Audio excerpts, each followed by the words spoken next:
जय श्री कृष्णा, जय द्वारिकाधीश। आप सभी दर्शकों को जय श्री कृष्णा, जय द्वारिकाधीश, जय सिंगा जी। बड़े ही हर्ष की बात है, माँ नर्मदा के पावन तट से, माँ गोमती के पावन तट पर भगवान द्वारिकाधीश की राजधानी श्री द्वारिका धाम में 7 दिवसीय परचरी पुराण कथा का भव्य सुंदर आयोजन होने जा रहा है। दिनांक 23 अगस्त से 29 अगस्त 2024 तक जन्माष्टमी के पावन पर्व पर हमारे परम पूज्य गुरुदेव युग प्रवर्तक क्रांतिकारी संत श्री गुलाबदास जी महाराज हरदा वालों के मुखारविंद से आप सभी को भगवान द्वारिकाधीश की पावन राजधानी द्वारका धाम में माँ गोमती नदी के पावन तट पर भगवान की राजधानी में आप सभी को 7 दिवसीय परचरी पुराण कथा एवं श्रीमद् भागवत कथा के मूल पाठ का आयोजन होने जा रहा है, जिसमें आप सभी यात्रीगण सादर आमंत्रित हैं। यात्रा में जाने के लिए यात्रा शुल्क मात्र 7,000 रुपये रहेगा, जिसमें ट्रेन का रिजर्वेशन किराया, आपकी 7 दिनों तक द्वारिका धाम में भोजन व्यवस्था एवं ठहरने की व्यवस्था इसमें शामिल रहेगी। आप सभी को इंदौर तक अपने साधन से आना है और इंदौर से ट्रेन का रिजर्वेशन रहेगा, जो कि बेरावल होते हुए द्वारका जी पहुँचेंगे। वहीं से हमारी यात्रा में श्री द्वारिका धाम भगवान द्वारिका की पावन नगरी और जहाँ पर भगवान श्री कृष्ण और सुदामा जी का मिलन हुआ था, ऐसी पावन भेंट द्वारिका के दर्शन होंगे आप सभी को। उसी के साथ नागेश्वर ज्योतिर्लिंग, सोमनाथ ज्योतिर्लिंग, पंचनंदा तीर्थ और साथ ही साथ जिस स्थान से भगवान श्री कृष्ण गोलोक धाम को गए थे, ऐसे भालका तीर्थ, त्रिवेणी संगम, हिरण्यकपिला एवं सरस्वती नदी के पावन संगम में आप सभी को स्नान करने का अवसर मिलेगा। साथ ही साथ इस तीर्थ श्रृंखला में आप सभी को एक बार फिर से बता दूं, सोमनाथ, नागेश्वर, हिरण्यकपिला, सरस्वती, त्रिवेणी संगम, भगवान को जिस स्थान से बाण लगा था, बाणगंगा, भालका तीर्थ, नागेश्वर ज्योतिर्लिंग, सोमनाथ ज्योतिर्लिंग, भेंट द्वारिका, गोमती द्वारिका के साथ साथ अनेक तीर्थ स्थलों का दर्शन होगा। इस यात्रा में आप सभी भक्तगण सादर आमंत्रित हैं, अवश्य पधारें। हमारे फ़ोन नंबर हमारे YouTube चैनल के माध्यम से आप प्राप्त कर सकते हैं और जो इस वीडियो को देख रहे हैं, इस वीडियो पर हमारे नंबर चल रहे हैं, आप इन नंबरों के द्वारा संपर्क कर सकते हैं। यात्रा का रिजर्वेशन एवं बुकिंग प्रारंभ हो चुका है। जो भी यात्री जाना चाहे मात्र 7,000 रुपये यात्रा शुल्क है। आगे की जानकारी साक्षी दीदी के द्वारा।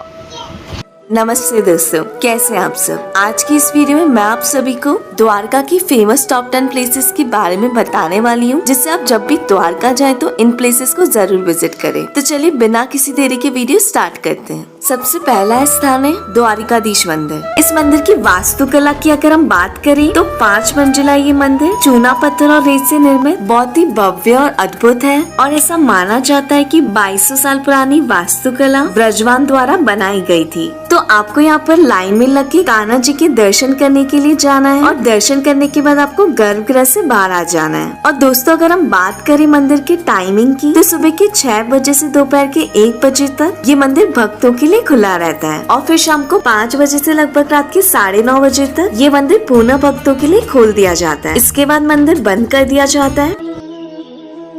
दूसरा स्थान है गोमती घाट और सुदामा सेतु। ऐसी मान्यता है यहाँ पे कि इस मंदिर में प्रवेश करने से पहले यहाँ स्नान करना चाहिए और यदि शास्त्रों की माने तो गंगा के बाद केवल गोमती ही ऐसी नदी है जो सीधा स्वर्ग से उतरी है। इस कारण से इसका महत्व और भी बढ़ जाता है। और दोस्तों गोमती घाट वो स्थान है जहाँ पर पवित्र गोमती नदी महासागर से मिलती है। इस कारण से यहाँ का जल खारा होता है। और इसके बाद दोस्तों आप जा सकते हैं सुदामा सेतु और ये मंदिर परिसर से लगभग 200 मीटर की दूरी पर है। जहाँ पर आपने गोमती घाट में स्नान किया था उसी के पास में बना हुआ है। ये पैदल चलने वालों के लिए गोमती नदी पार करने के लिए बनाया गया है, लेकिन पुल पर काम चलने की वजह से अभी ये बंद है। तो आप 100 रुपए सवारी देकर बोट से गोमती नदी पार करके आप पंचनंदा तीर्थ भी जा सकते हैं। यहाँ पे आपको 5 पांडवों के नाम पे अलग अलग कुंड देखने को मिल जाएंगे, जिनमें ऐसे माना जाता है कि 5 अलग अलग नदियों का जल है। और यहाँ पे सबसे ज्यादा आश्चर्यजनक जो बात है वो ये है कि अरब सागर के पास होने के बावजूद भी इन कुंडों का जल मीठा है और इनका जल स्तर कभी भी कम नहीं होता है। तो आपको यहाँ पर जाकर इन कुंडों का जल ग्रहण करना है और इसके बाद आपको यहीं पर लक्ष्मी नारायण मंदिर देखने को मिल जाएगा। तो आपको वहाँ भी जाकर दर्शन कर लेने हैं और इसके बाद आप यहीं पर एक वृक्ष के नीचे दुर्वासा ऋषि के भी दर्शन कर सकते हैं।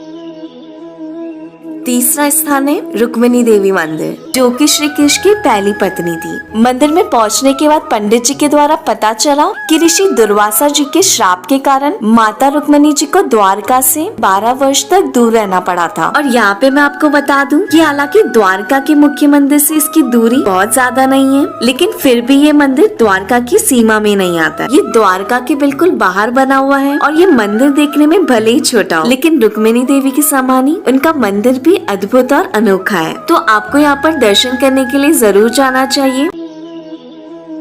चौथा स्थान है भटकेश्वर महादेव जी का मंदिर। तो रुक्मिणी देवी के मंदिर से 2.5 किलोमीटर की डिस्टेंस पे आप जा सकते हैं भटकेश्वर महादेव जी के मंदिर। ये मंदिर भगवान शिव को समर्पित एक प्राचीन मंदिर है, जो कि लगभग 5000 साल पुराना है, जिसे अरब सागर में पाए गए एक स्वयंभू शिवलिंग के चारों ओर बनाया गया है। पांचवा स्थान है गीता मंदिर। भटकेश्वर महादेव मंदिर से 100 मीटर की दूरी पर आप दर्शन करने के लिए जा सकते हैं गीता मंदिर, जो कि एक सफेद संगमरमर से बना बहुत ही खूबसूरत मंदिर है और ये मंदिर भगवत गीता और उसकी शिक्षाओं के लिए समर्पित है। छठा स्थान है नागेश्वर ज्योतिर्लिंग मंदिर। नागेश्वर ज्योतिर्लिंग मंदिर द्वारकाधीश मंदिर से लगभग 17 किलोमीटर के डिस्टेंस पर है। दोस्तों यहाँ पर मैं आपको बता दूं कि नागेश्वर ज्योतिर्लिंग भोलेनाथ शिव जी के 12 ज्योतिर्लिंगों में से एक माना जाता है, जिसके दर्शन मात्र से जन्म जन्मों के पाप नष्ट हो जाते हैं। एक कथा के अनुसार दारुका नामक राक्षस ने सुप्रिया नाम की शिव भक्त को कैद कर लिया था। तब अपने भक्त की रक्षा के लिए भगवान शिव एक बिल से शिवलिंग के रूप में प्रकट हुए और राक्षसों का विनाश किया। उसके बाद सुप्रिया ने शिव जी को वहीं रहने का आग्रह किया और अपने भक्त की इच्छा को पूरा करते हुए शिव जी नागेश्वर ज्योतिर्लिंग के रूप में वहीं स्थापित हो गए। तो जो शिव भक्त पूरी श्रद्धा से इस मंदिर में दर्शन करने के लिए आते हैं और इस मंदिर से जुड़ी रोचक कथा को सुनते हैं, वो पापों से मुक्त हो जाते हैं। तो यदि आप द्वारका जा रहे हैं तो नागेश्वर ज्योतिर्लिंग मंदिर में दर्शन करने के लिए जरूर आपको जाना चाहिए। ये मंदिर सुबह 6 बजे खुल जाता है और दिन में 12:30 बजे इस मंदिर के पट बंद कर दिए जाते हैं और संध्या काल में 5 बजे फिर से इसके पट खोले जाते हैं, जो कि 9:30 बजे तक खुले रहते हैं। दोस्तों 7वां स्थान है गोपी तालाब। दोस्तों यहाँ नागेश्वर ज्योतिर्लिंग से लगभग 5 किलोमीटर की दूरी पर आपको एक तालाब देखने को मिलेगा, जिसे गोपी तालाब कहा जाता है और ये स्थान भी द्वारका के सबसे महत्वपूर्ण धार्मिक स्थानों में से एक माना जाता है। तो आप जब भी द्वारका जाएं तो गोपी तालाब के दर्शन जरूर करिएगा। 8वां स्थान है बेट द्वारका। और दोस्तों इसके बाद यहाँ से लगभग 24 किलोमीटर के डिस्टेंस पे आप विजिट कर सकते हैं बेट द्वारका, जो कि छोटा सा द्वीप या टापू है। कहते हैं कि इस स्थान पर श्री कृष्ण ने अपने मित्र सुदामा जी से भेंट की थी, इसी कारण से इस जगह का नाम बेट द्वारका पड़ा। और यहाँ पे श्री कृष्ण और सुदामा दोनों की प्रतिमा की पूजा की जाती है। ये भी मान्यता है कि यदि आप द्वारका जा रहे हैं तो द्वारका की यात्रा का पूरा फल आपको तभी मिलता है जब आप बेट द्वारका की यात्रा कर लेते हैं। कहते हैं कि इस मंदिर में चावल दान करने से भक्त कई जन्मों तक गरीब नहीं होते हैं, क्योंकि सुदामा जी ने यही श्री कृष्ण जी को चावल की भेंट दी थी। और यहाँ पे दोस्तों आपके थोड़े थोड़े डिस्टेंस पर काफी सारे मंदिर बने हुए हैं, जिनमें आप श्री कृष्ण जी का मंदिर, सोने की द्वारका, हनुमान मंदिर, ये सारे मंदिर में दर्शन कर लेने। 9वां स्थान है सोने की द्वारका, जो बाहर से देखने में इतनी खूबसूरत है तो अंदर से कितनी ज्यादा खूबसूरत होगी। यहाँ पर 2 फ्लोर है, जिसमें ग्राउंड फ्लोर पर श्री कृष्ण के ब्रज में की गई सभी लीलाओं को प्यारी सी झांकी के द्वारा दर्शाया गया है। जैसे कारागार में उनका जन्म, वसुदेव जी जब कृष्ण को लेकर जाते हैं, फिर मैं कृष्ण को झूला झुलाती हूँ, पूतना वध, कृषि का गायों के साथ खेलना, माखन चोरी लीला, कालिया नाग लीला, श्री कृष्ण द्वारा मामा कंस का वध, यशोदा मैया के द्वारा गौ दहन, गोपियों के साथ रासलीला करना, गोपियों के वस्त्र चुराना, मासी पूतना, मीराबाई, संदीपनी आश्रम, जब यशोदा मैया ने कृष्ण जी को उखल से बांध दिया था, उखल वंदन, गोवर्धन पर्वत लीला, जब श्री कृष्ण जी ने गोवर्धन पर्वत को 7 दिनों तक अपनी छोटी उंगली पर उठाए रखा था और ब्रजवासियों को इंद्र जी के प्रकोप से बचाया था, गरुड़ जी। फिलहाल यहाँ पर श्री हरि विष्णु जी अपनी पत्नी लक्ष्मी जी के साथ विराजमान है और यहाँ पर लक्ष्मी जी की अलग अलग रूप की भी झांकी थी, जिनके दर्शन आप भी कर लीजिए। ये थी फेमस टॉप 10 प्लेसेस द्वारका में। तो जब भी आप द्वारका जाएं तो इन जगहों पर जरूर जाएं।